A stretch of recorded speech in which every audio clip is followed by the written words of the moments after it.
हर साल वैशाख मास के शुक्ल पक्ष की तृतीया तिथि को एक ऐसा पर्व मनाया जाता है जिसे सनातन धर्म में सबसे शुभ, सबसे फलदायी और सबसे अटल माना गया है। इसे हम अक्षय तृतीया के नाम से जानते हैं। अक्षय यानी जो कभी नष्ट न हो, जो कभी घटे नहीं, जो सदा बना रहे। इस दिन को इतना शक्तिशाली माना गया है कि इसे साल के 3.5 सबसे शुभ मुहूर्तों में गिना जाता है। और सबसे खास बात यह है कि इस दिन कोई भी शुभ कार्य करने के लिए आपको मुहूर्त देखने की भी जरूरत नहीं होती। हर पल, हर क्षण शुभ होता है। लेकिन सवाल यह है कि आखिर इस दिन में ऐसा क्या खास है? इस दिन से जुड़ी वो कौन सी कथाएं हैं जो इसे अक्षय यानी अमर बनाती हैं? और हमारी भक्ति के लिए इस दिन का असली महत्व क्या है? सबसे पहली बात, जब हम अक्षय तृतीया का नाम लेते हैं तो ये तिथि केवल एक दिन नहीं है, बल्कि ये एक युगांतरकारी संधि है। मान्यता है कि आज ही के दिन सतयुग के बाद त्रेता युग की शुरुआत हुई थी। ये वो पवित्र दिन है जब भगवान विष्णु के छठे अवतार यानी परशुराम जी का जन्म हुआ था। परशुराम जी वो योद्धा ऋषि हैं जिन्होंने अहंकारी क्षत्रियों का पृथ्वी से 27 बार सफाया किया और फिर भी उनके हृदय में भगवान के प्रति अपार प्रेम बना रहा। लेकिन इतना ही नहीं, ये वो दिन है जब मां गंगा स्वर्ग से धरती पर अवतरित हुई थी। भगीरथ की तपस्या से प्रसन्न होकर मां गंगा जब धरती पर उतरी तो उन्होंने अपने साथ करोड़ों पापियों के उद्धार का संदेश दिया। गंगा के अवतरण की यह घटना इतनी महत्वपूर्ण है कि आज ही के दिन बद्रीनाथ धाम और गंगोत्री जैसे पवित्र धामों के कपाट भी खुलते हैं। ये संयोग ही है कि जहां एक ओर परशुराम जी ने अहंकार का नाश किया, वहीं दूसरी ओर मां गंगा ने श्रद्धालुओं के पापों का नाश किया। अक्षय तृतीया वो दिन है जब ये दोनों दिव्य घटनाएं एक साथ घटित हुई। लेकिन अक्षय तृतीया की सबसे बड़ी और सबसे चर्चित कथा हमें महाभारत के उस प्रसंग से मिलती है जब पांडव वनवास में थे। ये कथा आपने सुनी होगी, लेकिन आज हम इसे थोड़ा गहराई से समझेंगे। कथा के अनुसार जब पांडव 12 वर्ष का वनवास और 1 वर्ष का अज्ञातवास काट रहे थे तो उनके आश्रम में कई ऋषिमुनि और अतिथि आते रहते थे। द्रौपदी एक आदर्श बहू की तरह सबकी सेवा करती थी। लेकिन एक दिन ऐसा आया जब दुर्वासा ऋषि अपने हजारों शिष्यों के साथ अचानक पांडवों के आश्रम में पहुंच गए। ये थे महर्षि दुर्वासा, जो अपने क्रोध के लिए प्रसिद्ध थे। उन्हें देखते ही द्रौपदी के हाथ पैर फूल गए, क्योंकि उनके पास इतने सारे लोगों के लिए खाना ही नहीं था। भगवान के भक्त की लाचारी देखिए, द्रौपदी ने घबराकर भगवान श्री कृष्ण को पुकारा। और भगवान तो भक्त की पुकार सुनते ही हैं। श्री कृष्ण तुरंत वहां प्रकट हुए। उन्होंने द्रौपदी से कहा, द्रौपदी, मुझे बहुत भूख लगी है, कुछ खाने को दो। द्रौपदी ने कहा, प्रभु, इस पूरे आश्रम में एक कण भी अन्न नहीं बचा है। तब भगवान ने कहा, उस पात्र को देखो जिसमें तुम भोजन बनाती हो, शायद वहां कुछ बचा हो।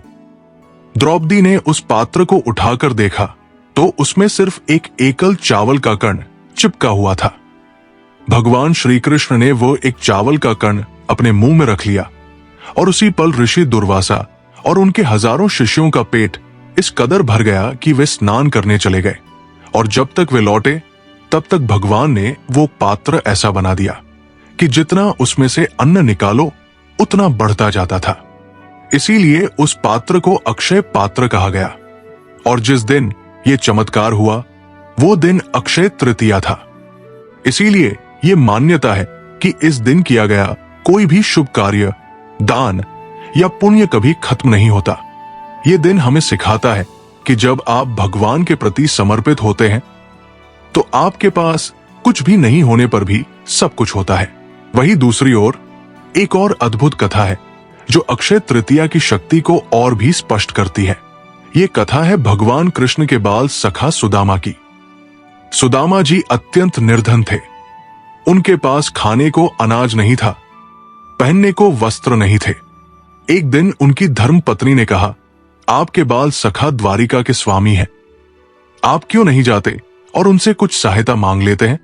सुदामा को यह विचार अच्छा नहीं लगा, क्योंकि वे भक्त थे, भिखारी नहीं। लेकिन पत्नी के कहने पर उन्होंने घर में जो कुछ भी था वो लिया। वो थे चने। उन्होंने उन चनों को एक छोटी सी पोटली में बांधा और द्वारिका पहुंच गए। जब वे भगवान कृष्ण के पास पहुंचे तो भगवान ने उन्हें इतने प्रेम और आत्मीयता से गले लगाया कि सुदामा अपनी मांग पूरी तरह भूल गए। वे बस प्रेम में डूब गए। लेकिन भगवान कृष्ण, जो अंतर्यामी है, वे सब जानते थे। उन्होंने वो पोटली सुदामा की कमर से छीन कर खोली और चने खाने लगे। उन्होंने कहा, सखा, ये तो मेरा सबसे प्रिय भोजन है। और फिर क्या हुआ? जब सुदामा वापस लौटे तो उन्हें अपनी झोपड़ी के स्थान पर एक सुंदर महल दिखाई दिया। चारों तरफ धन संपदा बिखरी पड़ी थी। उनकी पत्नी सुंदर वस्त्रों में विराजमान थी।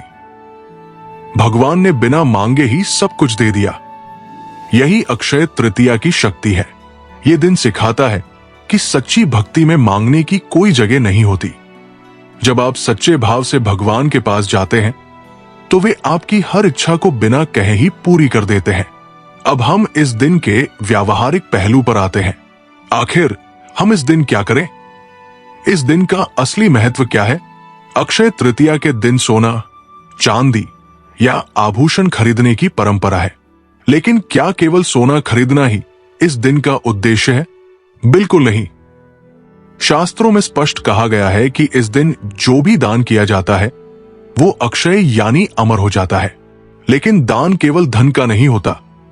दान अन्न का करें, जल का करें, वस्त्र का करें, ज्ञान का करें, जरूरतमंदों की मदद करें, किसी भूखे को भोजन खिलाएं, किसी प्यासे को पानी पिलाएं, किसी निर्धन की आर्थिक सहायता करें। यही सबसे बड़ा अक्षय है। याद रखिए, असली अक्षयता वो नहीं जो आप अपने तिजोरी में बंद करके रखें, बल्कि असली अक्षयता वह है जो आप दूसरों में बांट दें। इसके अलावा इस दिन भगवान विष्णु और माता लक्ष्मी की पूजा का विशेष महत्व है। इस दिन तिल का तर्पण करके पितरों को याद करना चाहिए। इस दिन व्रत रखकर भगवान का स्मरण करना चाहिए। लेकिन सबसे महत्वपूर्ण बात यह है कि अक्षय तृतीया का असली अर्थ केवल बाहरी सामग्री को इकट्ठा करना नहीं है। असली अक्षय तो है भक्ति।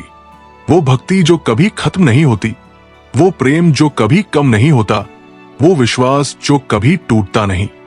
भगवान से जुड़ने का जो रास्ता है वही सबसे अक्षय है। जब आप अपने मन से सभी लालच, सभी द्वेष, सभी अहंकार को निकालकर उस परम सत्ता में लीन हो जाते हैं तो आप स्वयं ही अक्षय बन जाते हैं। एक और बात जो अक्सर लोग नहीं जानते वो ये है कि अक्षय तृतीया का दिन कुबेर यानी धन के देवता की पूजा के लिए भी बहुत शुभ माना जाता है। कहा जाता है कि इस दिन यदि कोई व्यक्ति सच्चे मन से कुबेर देवता की पूजा करता है और दान पुण्य करता है तो उसके जीवन में कभी धन की कमी नहीं रहती। लेकिन ध्यान रखिए, ये धन आपको अहंकारी नहीं बनाना चाहिए, बल्कि और अधिक दान करने के लिए प्रेरित करना चाहिए। तो दोस्तों, इस अक्षय तृतीया के पावन अवसर पर हमें क्या करना चाहिए?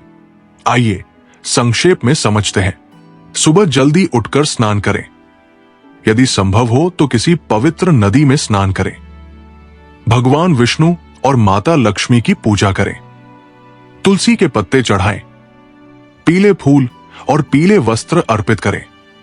पितरों को याद करें और उन्हें तिल और जल अर्पित करें। जरूरतमंदों को भोजन, वस्त्र, धन या ज्ञान का दान करें। नया कार्य प्रारंभ करें। कोई नया व्यवसाय, नई नौकरी या कोई नया धार्मिक अनुष्ठान। और सबसे महत्वपूर्ण, पूरे दिन भगवान का स्मरण करें, उनके नाम का जाप करें। यह दिन आपके जीवन को अक्षय बनाने का दिन है।